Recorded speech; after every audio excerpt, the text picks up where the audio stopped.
that alongside, I do think this perfect storm is going to play out here where there needs to be a transition, and we are going to need some guidance around that for financial institutions to really adopt this at scale. Still waiting on the OCC to issue their guidance around stablecoins alongside the Treasury, FinCEN, FINRA, and other regulators that are required on that side.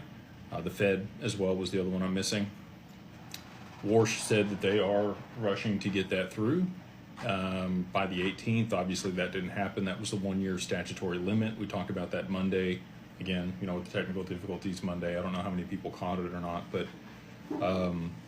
they shouldn't be more than a couple weeks behind on that. And then on the other side of that, there is 120 days until it becomes law. They also, if they don't get that passed in a reasonable time frame, July 18th, 2027, that does go into full effect. So, I'm going to go back to this again. Monica Long stated earlier this year that 2026 would be the year for full-scale institutional adoption of XRP and the XRPL.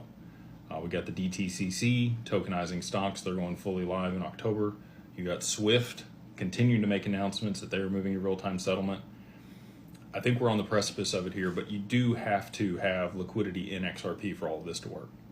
Just period. There's not another way that it's going to work if there's not enough liquidity in the asset. And so I do think that these, macro events that I've been talking about for over 2 years now, that we're on the precipice of, are going to play out, and that's what's going to push the price substantially higher in order for them to be able to use this as the instrument on the back end for them to have institutional adoption and settlement of distributed ledger technology. So that's the state of affairs. That's where things are at. I haven't seen a whole lot of other crazy stuff going on out there in the market, but I have been a little preoccupied today, both with work and then also spending time with my family here in Orlando.